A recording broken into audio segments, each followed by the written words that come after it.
สุขสบายดีพ่อแม่พี่น้องเอฟซีที่อยากแพงสมองสุบอนสุขุสุคนเนาะยินดีต้อนรับทุกท่านเข้าสู่ส่องสะโบซาแนวมื้อนี้ก็ลงมาทำบุญตักบาตรพี่น้องอยู่วัดอยู่ว่าโอ้ซอกเอ้ยเนาะมื้อนี้คนบ่หลายปานใดเนาะบ่หลายปานใด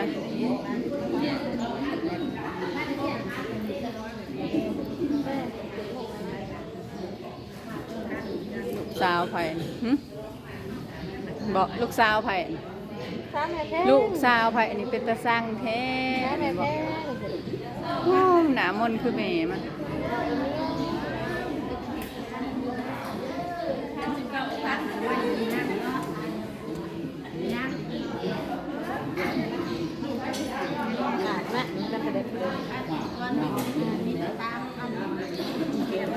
เอาเฮ้ยมึงก็ได้ลงมาอยู่ติเฮ้ย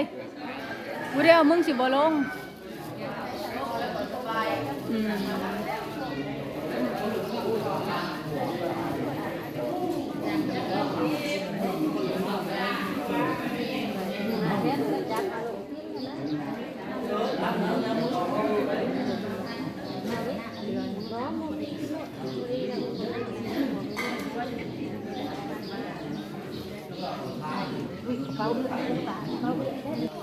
เพิ่นสิเฮ็ดต้นเพิ่นแผ่ต้นไปบ้านโพนยิวบ้านพระอาจารย์ติ๊กพี่น้อง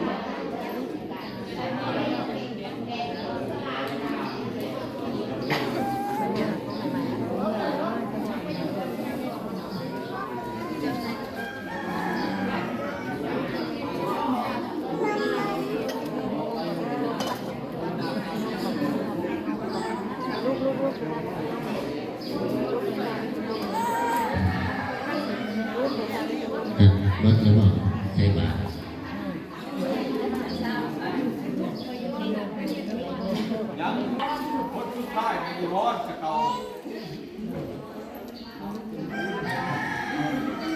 เดี๋ยวว่าภัยมันมือพอสาวขโมย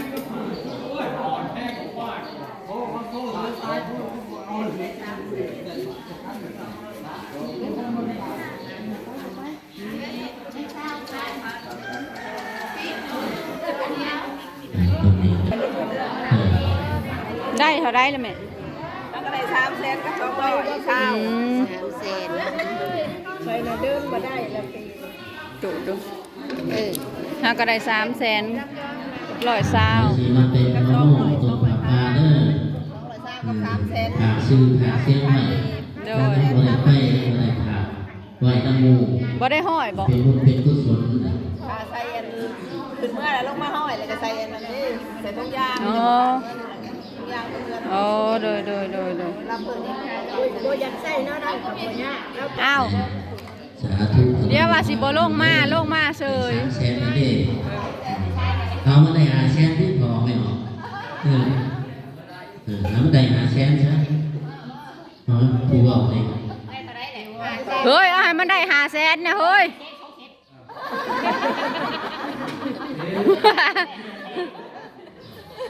เดี๋ยวว่าสิบ่ลงมาแนมหาบ่เห็นเกี่ยวว่าพี่เฮ้ยพี่เฮ้ยพี่ผลิตต่อยอดต่างหากต้นปลาต่างหากนั่นแหละต่อยอดปลาบ่สาธุได้400,000นะนี่มีอีก100,000อีก100,000เฮ้ยใส่พี่เฮ้ยใส่พี่เฮ้ยอีก100,000อันนี้ต่อทั้งวันอันนี้จะสิต่อยอดปลาเด้อ30,000ดีสาธุพอแล้วต่อยอดรุ่นเจวอน200,000ผู้มานำลังหมูบุญนักชักไงลีทำมาบุญนี่บ่มีใครตัดแก่บ่แหนงเราได้ขึ้นใหม่ภาคกลางนี่ไปไม่มีแต่คนสุขคนเจริญ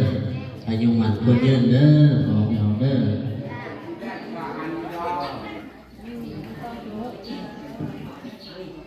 อ ได้500,000กว่า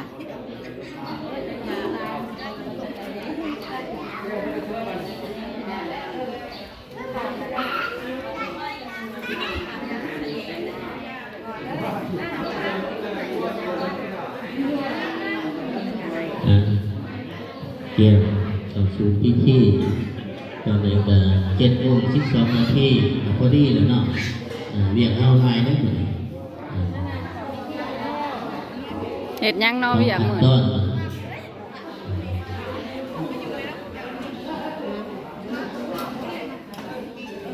เสียตั้ง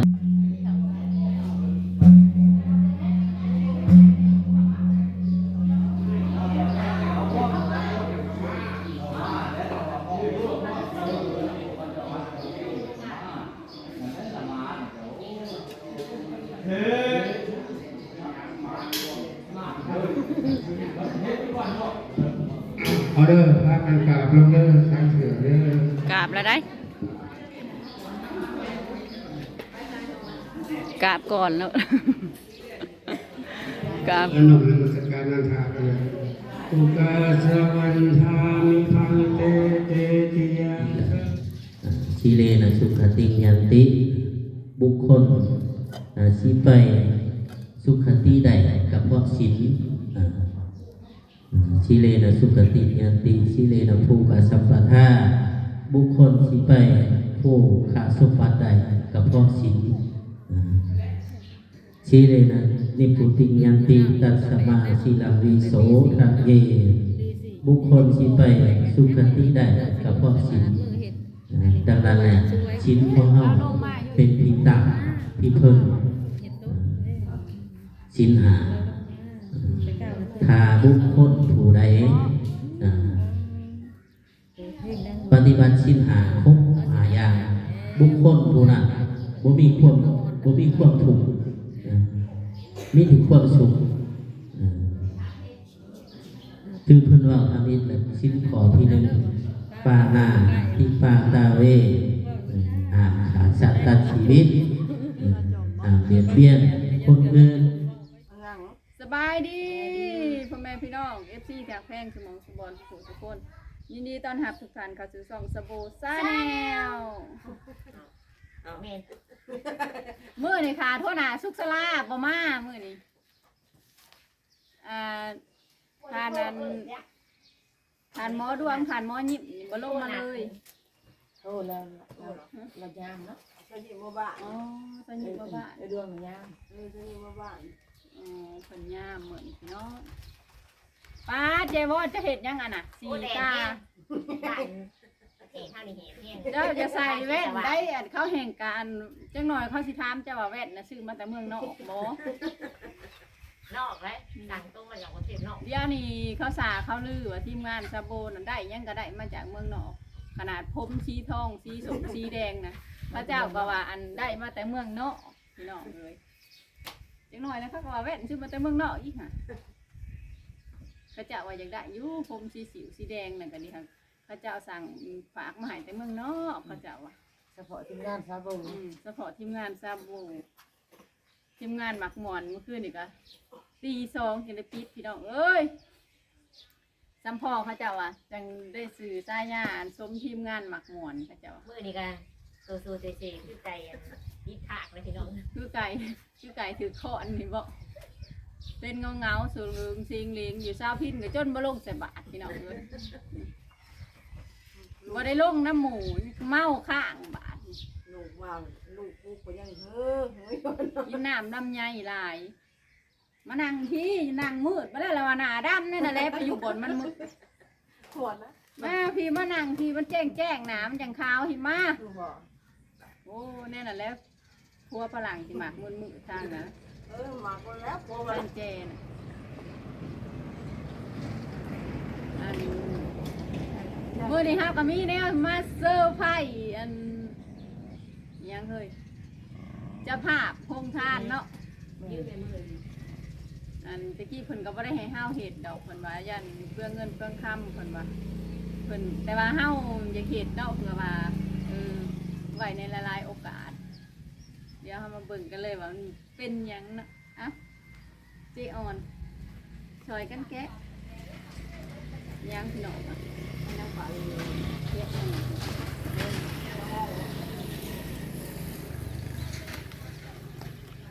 ทีมงานหมักหมวนเสือกะสิ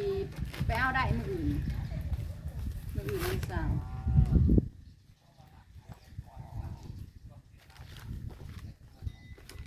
จะแทนอีหยังเฮ้ยแทนพูดโตคือถักแทนหุ่นถามว่าบ่อยากชัดกันแล้วเนอะ มันเห็นดิมีหายเนาะ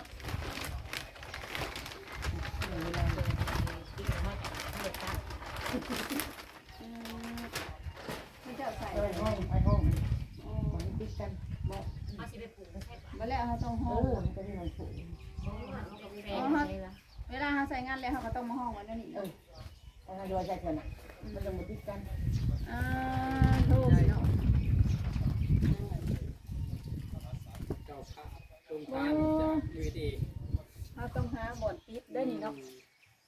เบิ่งเอากล่องก่อนกล่องมันไก่โพด เขาก็ไปติดหมองเอาลงท่านเขาเลย จังเขาสิได้โฮงทาน แกนนั่นเลยคือตั้งอยู่หมองได้ก็ติดหมองนั้น เสื้อขวกดู โทษพี่น้องได้บ้านเรียบร้อยแล้วพี่น้องเอ้ย งามเนาะ อันนี้คือทาน น้อยเนาะ ทานน้อยนี่คือทานสมบูรณ์อันนี้คือคุณแม่วิไลนี่คือเจ้าภาพโฮงทานเฮาทั้ง3ฐานเนาะ งานบุญ นี่ งานบุญพระเวทกำลังงานได้ไหม เจ้าภาพโฮงทานงานบุญเผยเฮ้ยอันมันคือบ่เห็นหน้าเห็นหัวเฮาเลยเฮาสิเห็นจะได้เฮ้ยเบิ่งอันเนี้ยโอ้เด้อมันต่ำโพดบ่หยุด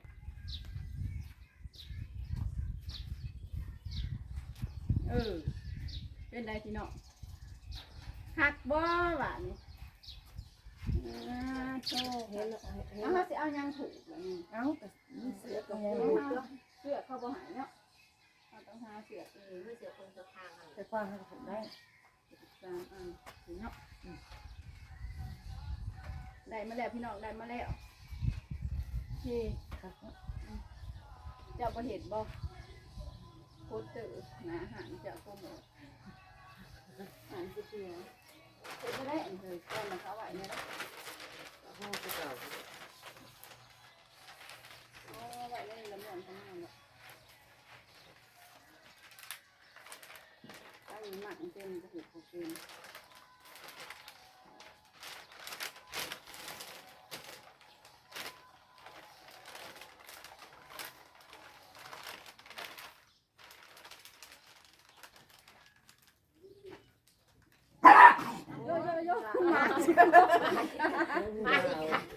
มาสิคบพาได้พี่น้องเลยบ้าน ใกล้ได้ มาเห่าคนงาม ต้องlàm cái sàn này กสิดาเนาะ มาแล้วเฮาจังสิไปมาแล้วเฮาจังสิไปตกแต่งสถานที่เนาะ ลมเด้เลย ข่าวแผ่นดินไหว้กับพ่อแห้งพี่น้องเอ้ยนั่งกินตั้มมาหุ่มอยู่ผัดเช้าอันซ้ายไฟผ่าก้นอันมดทั้งเลยเนี่ยพี่ người dù này vẫn đâu nhiều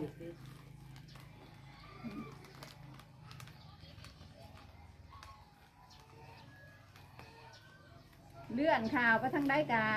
เลื่อนเฟซไปทางใดก็มีแต่ข่าวอัน เป็นbên ngoài แผ่นดินไหว้ทางประเทศไทยว่าสะเทือนหอดหอดเวียงจันทน์หอดลาวคือโพใช่บ้านเนาะเจ็บเป็นเนาะจ้ะ sàn cái sàn เดี๋ยวเราก็สิไปแต่งสถานที่บัดแล้วหัวลงทานอยู่บนได้เราจะสิไปแต่งเนาะเราจะสิไปกลางพี่น้องเลยเห็ดยังเจ๊มึงเจ้าบอนเห็นยังพี่น้องบอกแผนเตรียมตัวเตรียมสุขภาพนี่ไปกลางเว้นผัดรถแห่กลางคืนผัดเปิดตู้ขายเบียร์ ตื่นซึ่งเช้ามากไข่บ่แตกให้มันหูไป จะ ถา นา เบิ่งนารถแห่แล้วพี่น้องเด้อไปสิถ่ายเนาะ จ้ะ ไปสิถ่ายให้เลยเลยอยากยองนารถแห่ ว่าสิจ้างมือกล่องแล้วมือให้เขาเก็บผ้าไปทุกมุม จากเล็กน้อยบ่ 5 คน5จ้างคนมาเป็นมือกล่องค่ะ เขาอะไรแบบดำบ่ โอ้ยบ่ได้ดอกบุกดำมันเด็กน้อย มันเก็บ ใหญ่ ผ้า เขาสิมาให้สิ บักต้องระดับบักคิวขึ้นไปเนาะ จะได้เอามาคิ้ว ให้มันทายภาพเฮาก็เต้นนะรถแห่ไปเรื่อย ถ้ามันแดดได้เลยไผสิไหวดิ ๆมันถือหมวกนี่แล้วเฮาก็ใส่แว่นเข้าไปเนาะ กุ๊บตัวแหละมันกุ๊บทั้งเสียตัวแหละ ฟังเด็กน้องหอนมือมันสิมีเพลงเป็นอย่างนี้แต่ตอนนี้ก็รู้สึกลอยๆอยู่อย่างนอนวิ่งเนี่ยน้อยหนึ่ง นอนบ่ได้ไอ้ฮ้อน ไปถึงห้องแอร์สุขศาลาถูกไปนอนห้องแอร์ในดวงรายงามเหมือนรูมเขาหาหมดทุกคน อันนี้ นอ มัน นค่ำเลยพอสินอน3 โมงอะนอน เอา ไว้ ลิยังอยู่ผูกไว้มั ถ้านอนเถื่อเดียวตัวมือแรง ก็โอเคเนาะพี่น้องคลิปนี้ก็ขอจบลงเพียงเท่านี้เด้อพี่น้องเด้อขอบคุณสมองจวนที่เข้ามารับเบิ่งรับชมพอกันใหม่คลิปหน้าพี่น้องสบายดี